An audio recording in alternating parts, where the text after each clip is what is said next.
الله وبركاته. الحمد لله نحمده ونستعينه ونستغفره ونعوذ بالله من شرور أنفسنا ومن سيئات أعمالنا. من يهده الله فلا مضل له ومن يضلل فلا تجد له وليا مرشدا. ونشهد أن لا إله إلا الله وأن سيدنا ومولانا محمدا عبده ورسوله الذي أرسله بالحق بشيرا ونذيرا وداعيا إلى الله بإذنه وسراجا منيرا. فقد قال الله تعالى في كلامه المجيد وفي فرقانه الحميد: أعوذ بالله من الشيطان الرجيم. بسم الله الرحمن الرحيم. تبت يدا أبي لهب وتب ما أغنى عنه ماله وما كسب سيصلى نارا ذات لهب وامرأته حمالة الحطب في جيدها حبل من مسد. وقال تعالى شان رسوله مخبرا وآمرا: إن الله وملائكته يصلون على النبي يا أيها الذين آمنوا صلوا عليه وسلموا تسليما. اللهم صل على مولانا محمد وعلى آله مولانا নূর নবীজির আগমনে জগৎ হইল উজালা। ওই মধুর নামটি স্মরণ কর ওহে আশিক নিরালা। আল্লাহুম্মা সাল্লি আলা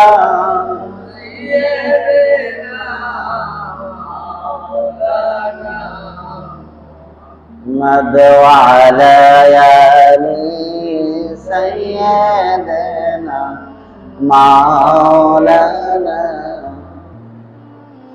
আমরা সবাই গুনাহগার গো, নবীজি আপনায় ছিলাম না, সেই কারণে রোজ হাসরে আমাদেরকে ভুলেন না।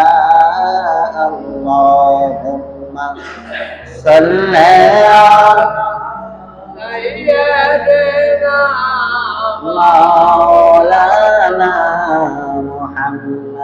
وعلى آله مولانا ওরিয়া জোড়ে বাংলার হাওয়া ওরিয়া জোড়ে মদিনা আমাদের সালাম পৌঁছে দিও দয়াল নবীর পাক রওজায় আল্লাহুম্মা সাল্লি আলা مولانا محمد وعلى آله مولانا لا إله إلا لا إله لا إله لا إله لا إله لا إله আসমান জমিন গায়রুল্লাহ পাহাড় পর্বত গায়রুল্লাহ শুধু তুমি মাবুদ আল্লাহ লা ইলাহা লা ইলাহা লা ইলাহা আসমান বলে আল্লাহ জমিন বলে আল্লাহ আমরাও বলি তুমি আল্লাহ লা ইলাহা লা ইলাহা লা ইলাহা লা ইলাহা لا إله إلا الله محمد رسول الله صلى الله تعالى عليه وسلم সম্মানিত হাজিরিন আমরা আল্লাহ তাআলার দরবারে লাখ কোটি শুকরিয়া আদায় করছি যে আল্লাহ মায়া করে পবিত্র ঈদুল আজহার পরে জিলহজ্জের দ্বিতীয় জুমায় এলাকার অনেক মানুষ থেকে যাচাই করে বাছাই করে সুস্থ রেখে আল্লাহর পবিত্র দিন জুমার দিন সবার আগে মসজিদে আসার বসার যে আল্লাহ তৌফিক দিলেন শুকরিয়া দান সবাই পড়ছি তারই শেখানো কালেমা দিয়ে কালিমাতুশ শুকর আলহামদুলিল্লাহ লক্ষ কোটি দুরূদ আর সালাম আকায়ে নামদার তাজদারে মদিনা যে নবীজির দিকে একবার তাকাইলে জাহান্নাম হারাম হয়ে যায় জান্নাত ওয়াজিব হয়ে যায় সবাই পড়ছি ওই নবীর শানে মুহাম্মদুর রাসূলুল্লাহ সাল্লাল্লাহু তাআলা আলাইহি ওয়াসাল্লাম। আজকে আমরা আলোচনা হলো সূরা লাহাব। রাসূলের একজন চাচা ছিলেন, তার নাম ছিল আবু লাহাব। কি ছিল? আবু লাহাব। রাসূলুল্লাহ সাল্লাল্লাহু আলাইহি ওয়াসাল্লামকে আল্লাহ নির্দেশ করলেন, হে রাসূল, আপনি এতদিন গোপনে গোপনে ইসলামের দাওয়াত দিয়েছেন, কালেমার দাওয়াত দিয়েছেন, এখন আপনার খুব নিকটে যারা, আপনার অধীনস্থ যারা, আপনার পরিবার বর্গ যারা, লিডার যারা, স্পেশালিস্ট যারা, আপনার আপন চাচা ভাতিজা প্রতিবেশী আত্মীয়, এদেরকে আপনি ইসলামের দাওয়াত দেন, এক আল্লাহর দাওয়াত দেন। সুবহানাল্লাহ। রাসূল আরবি রাতের বেলায় রাসূলকে ওহীর মাধ্যমে আল্লাহ জানালেন, সকাল বেলায় ফজরের নামাজ রাসূল পড়লেন জামাতের সাথে। রাসূল জামাতের সাথে নামাজ পড়ে শিক্ষা দেয়, উম্মতেরা আমি রাসূল জামাত ছাড়ি না, তোমরা কখনো জামাত ছাড়বা না। ঠিক না? কিন্তু আমরা জামাত ছেড়ে দেই, ফজরের নামাজ ঘরে পড়ি, ফজরের সময় আমরা ঘুমিয়ে থাকি নাকি? রাসূলের শিক্ষা জামাত ছাড়বা না, যদি তোমরা তিনটা ওজর না থাকে কখনো তোমরা নামাজ ছাড়বা না। এক নম্বর ওজর হলো ঝড় বৃষ্টির ভয়, যদি জানের হানি থাকে, জানের ভয় থাকে, ঝড় বৃষ্টি বেশি, তখন তুমি ঘরে পড়বা। আরেকটা হলো হিংস্র প্রাণীর যদি ভয় থাকে তোমাকে মেরে ফেলবে, তাহলে তুমি ঘরে পড়বা। 3 নাম্বার, তুমি যদি অসুস্থ হও, মসজিদে যাওয়ার মতো অ্যাবিলিটি, পাওয়ার, শক্তি যদি তোমার না থাকে, তাহলে তুমি মসজিদে পড়বা। এই 3টা কারণ ছাড়া তোমরা মসজিদের নামাজের জামাত ছাড়বা না। সুবহানাল্লাহ। রাসূল জানাইলেন, সকালবেলা রাসূলকে সকালবেলা রাতের বেলায় ওহী জানালো, হে রাসূল, আপনি আপনার নিকটস্থ আত্মীয় যারা স্পেশালিস্ট তাদেরকে আপনি দাওয়াত দেন, আপনার খাস আত্মীয় যারা। রাসূলের সকালবেলায় জামাতের সাথে ফজর নামাজটা পড়লেন, কোন সুবহানাল্লাহ। যেই জায়গায় নামাজ পড়লে 50,000 রাকাতের সওয়াব, সেই মসজিদে নববীতে আমার নবী, আপনার নবী, দয়াল নবী, বিশ্ব নবী, নূরের নবী, মায়ার নবী নামাজ পড়লেন। সুবহানাল্লাহ। নামাজ পড়ে সকালবেলায় সুবহে সাদিক ফজরের নামাজ পড়ে মারওয়া, সাফা মারওয়া দুটি পাহাড়, ওই পাহাড়ের উপরে উঠে গেলেন, ওকে ডাকে শুরু করে দিলেন, এ সাবাহা, ইয়া সাবাহা, ইয়া কুরাইশ, ইয়া কুরাইশ, ইয়া বনু গোত্র। এভাবে প্রত্যেক গোত্রের মানুষদেরকে এই সকালবেলা, এই সকাল, এই গোত্রের মানুষ, এই কুরাইশ গোত্রের মানুষ, এই বনু হাশেম গোত্রের মানুষ ডাকা শুরু করে দিল। তারপর ডাকার পরে সকাল বেলায় সাফা মারওয়ার মধ্যে ভাবে ডাকা শুরু করে দিল। ডাকার পরে সকাল বেলায় ওই কুরাইশ বংশের বনু হাশেম গোত্রের যত আশেপাশে, কাবার আশেপাশে মানুষ গুলা ছিল, সকল মানুষ গুলা ওই সাফা মারওয়ার পাহাড়ের কাছে একত্রিত হয়ে গেলেন। শত শত মানুষ একত্রিত হয়ে গেল। সুবহানাল্লাহ। সকাল বেলায়, এত সকাল বেলায় এসে বলল, হে মুহাম্মদ, পড়েন সাল্লাল্লাহু আলাইহি ওয়াসাল্লাম, তুমি কেন সকালবেলা আমাদের সবার ঘুম থেকে ডেকে আমাদেরকে এখানে কেন ডাকলে? রাসূল, ওই সাফা মারওয়া দুইটি পাহাড় কাবা ঘরের কাছাকাছি যারা খুঁজে গেছেন দেখেছেন, ওই পাহাড় গুলা থেকে এখন অনেক দূরে দেখা যাইতো, কিন্তু এখন অনেক বড় বড় দালান কোঠা হওয়ার কারণে ওই সাফা মারওয়া পাহাড় এখন আর দূর থেকে দেখা যায় না। ওই সাফা মারওয়ার উপরে যখন রাসূল উঠে দাঁড়ালেন, ডাকলেন, সব মানুষগুলা এসে গেল। বনু হাশেম গোত্রের কুরাইশ বংশের কাবার আশেপাশের সমস্ত মানুষগুলা একত্রিত হয়ে গেল, শত শত মানুষ হয়ে গেল। ওই সাফা পাহাড়ের চারদিকে একত্রিত হয়ে গেল সামনের দিকে। তখন রাসূল বললেন, তোমাদেরকে এক জরুরি কাজে তোমাদেরকে ডেকেছি। তখন সমস্ত শত শত মানুষেরা বলল যে, হে মুহাম্মদ, কি জন্য ডেকেছো সকালবেলায় আমাদেরকে বলো। রাসূল বললেন, আমি মুহাম্মদ যদি বলি, তোমরা সাফা পাহাড়ের সামনে আছো সবাই শত শত মানুষ, আমি যদি বলি আমি পাহাড়ের উপরে দাঁড়িয়ে আছি, এই জন্য আমি পাহাড়ের সামনের দিকটাও দেখি, পিছনের দিকটাও দেখি। আমি রাসূল যদি বলি, ও কাবার মানুষেরা, তোমাদের ওই সাফার পেছনে তোমাদের শত্রু বাহিনী অস্ত্র শস্ত্র নিয়ে তোমাদের মারার জন্য তোমাদের জন্য প্রস্তুত হয়ে আছে, তোমরা বিশ্বাস করবে কিনা? রাসূলের এই প্রশ্নের জবাবে সমস্ত মানুষের, এখানে আবু লাহাব ছিল, উতবা, তাইবা, অনেক মানুষ ছিল, সবাই এক উচ্চ সুরে বলল, অবশ্যই অবশ্যই, এই মুহাম্মদ ভাতিজা, তুমি জীবনেও একটা মিথ্যা কথা বলো নাই, আমানতের খেয়ানত করো নাই, ধোঁকা দাও নাই, মিথ্যা কথা বলো নাই। অতএব আমরা সবাই তোমাকে আলামিন ঘোষিত করেছি, বিশ্বাসী ঘোষিত করেছি, অতএব আমরা অবশ্যই বিশ্বাস করব তুমি সত্য বলেছ। সুবহানাল্লাহ।